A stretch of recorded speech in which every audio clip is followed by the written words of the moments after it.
But I think it makes more sense to be able to package it up and actually just deliver the full service. But what a fantastic to be able to have all those skills in. And in my head, voiceover was always going to a great big studio, standing in the booth like Beyonce, and doing that recording on site somewhere. With the tools you have, is that something that's able to do mostly at home? Yeah, I've got just out of shot here. I've got a sound booth. Really? Looks a bit like the size of 2 telephone boxes covered in carpet. Oh, a tanning booth. Got it. Yeah. Professional carpet, of course, professional acoustic carpet. No, it's a proper thing. But I did used to record in a little cubby hole at the other end of the room when I first started. Yeah. Because obviously I didn't have the money to buy a proper box. But it's amazing what you can do with a cubby hole, right? Just as long as you deaden the sound and get rid of any reverb in there. And literally, for any of you out there wondering what we're talking about, literally putting up some cushions, a curtain, a sofa, whatever, some sort of soft furnishing immediately stops it from being like up to up, just out of nowhere. And that's how pretty much I would say most voiceovers start that way, because they don't know if they're going to continue with that career path or be any good at it, which I didn't know. So I was surrounded by sleeping bags, mattresses, big panels stuffed with rock wool that I'd built, and very hot. That's the problem, isn't it? I was known in the height of summer to record in my pants. Oh, we'd never do that, Martin. When we started the business, we're in a big old shed, and half of that shed was our studio that we'd built, which is a contained box, like inside that shed.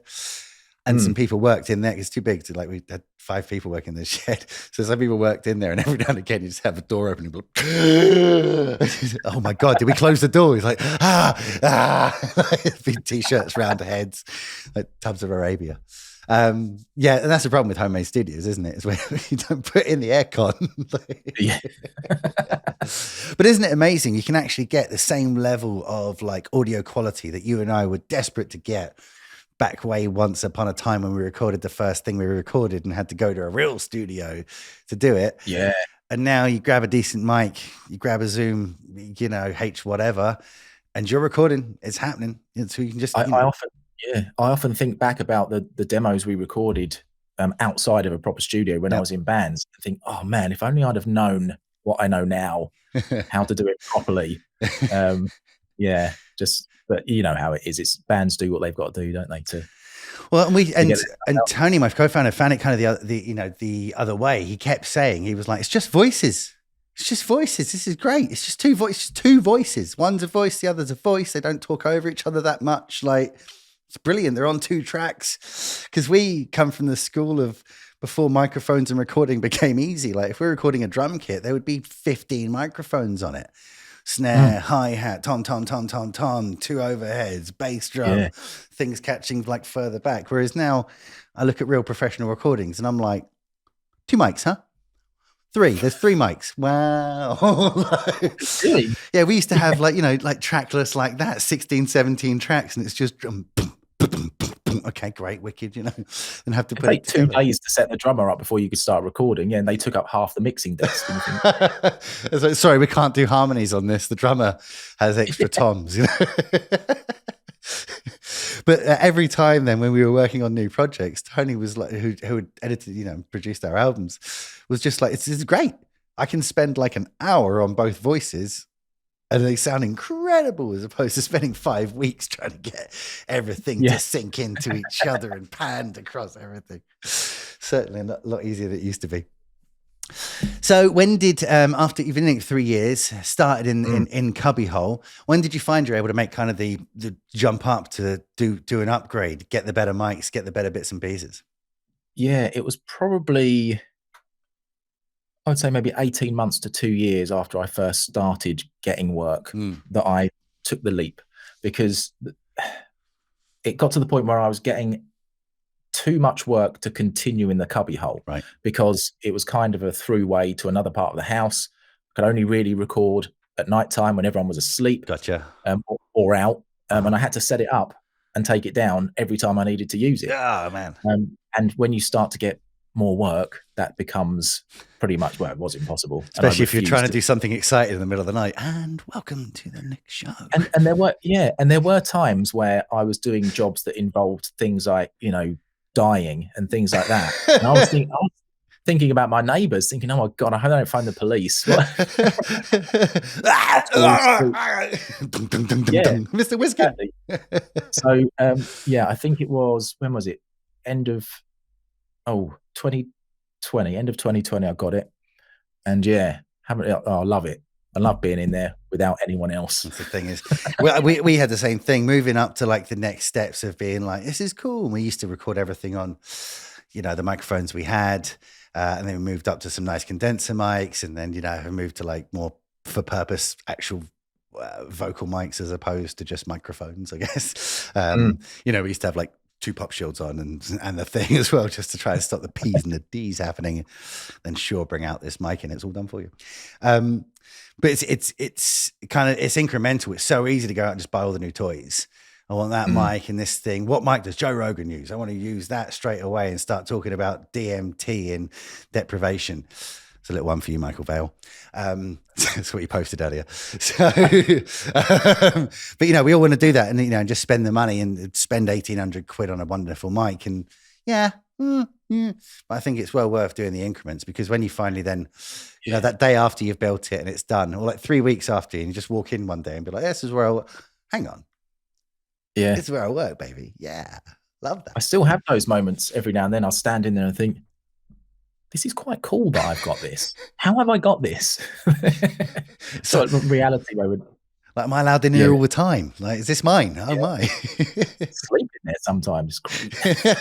I got to admit, though, there's tons of times when I actually have to like force myself. Just push a chair back, look around the office at everybody working, look at the office itself, and just be like, oh yeah, starting a shed. Started in a shed. Love this place. Like, this is so much more fun. Yeah. That was hot and there was no aircon or running water. And God bless it. So up and above doing voiceover work, we were talking beforehand about networking. And you, sir, have recently started, am I right in saying, a networking group of your own? Yes, that is correct. That's a little something we like to call a segue. Hello. Perfect. So smooth, man. Thank you. So I've done a lot of networking since the beginning of lockdown, the first lockdown, online, and really enjoyed it, loved it, made so many connections, loads more than I ever would have, you know, going to face-to-face networking 100%. Events. And I got business from it, but I realized that, and there's nothing against any types of business I'm about to mention now, nothing against accountants or mortgage brokers or anything like that. There's only so many times you can pitch voiceover to the same people. And if they don't know anyone that works in the industries that I need to be working with, it's kind of a dead end. And I have done business with direct with people like that, accountants specifically, actually. So sorry, Dan, if you're listening. But I kind of had the idea last summer, I think, of a creatives networking group for people that I should be talking to more often. Right. Because you find in the general networking groups, there's one videographer, maybe, you know, I don't know, maybe someone who's got a connection who works in radio, something like that, which is obviously beneficial for me. Maybe. Yeah. So I started looking around and I just could not find one that existed. So I kind of forgot about it. I can't do it by myself. I haven't got time. But then this year, well, a few months ago, I started asking some people that I know, videographers, said, do you know of a creatives networking group? I'd love to go to one. And they all said no, until one of them said, no, let's start one. I thought, oh, great. So yeah, John Turner, the Creative Collective, is awesome. He said, there you go. That's it. Pitch done. So he was the kind of the impetus to think about it again. And we just set a date to go live. And that meant that we had to do it. And we've had videographers, photographers, web designers, graphic designers, actors, copywriters, publishers, everything like that coming along to we've done 3 so far. And it's exactly what we wanted it to be. People are working with each other within the group already. And we're meeting, or everybody that comes is meeting the right sort of people quicker. which is so cool, because I find like everyone in creative is very nice. Absolutely. Right. You know, it tends to be quite nice, jovial people who are like, well, hey, you know, this is really cool. But also, I work in creative, you work in creative. Hang on, I do voice, you do voice. Right, that's it, Mason, end the show. No, but there seems to be like competitiveness. There seems to be, or not necessarily competitiveness, but people have their own little fiefdom, and they don't necessarily want to like say where that is to other creatives. I think a lot of work in the industry has found word of mouth and referrals. So I want to keep this person as mine, and I want to mention it. And for that reason, there doesn't seem to be enough knowledge share. As you're saying, like I cannot think of a single creative group. I'm part of so many business groups that are coming out my ears, right? And all saying the same thing. Does anyone know this creative? Right. So, and that's great. And, I'm able to go on there and add in some value if possible, or at least add in some suggestions. But what I don't have is somewhere else to talk to other creatives. Like, do you find this? I basically have to get people to come on my show just to talk to anyone. Otherwise, I'm sat on my own, not talking to the same 10 people.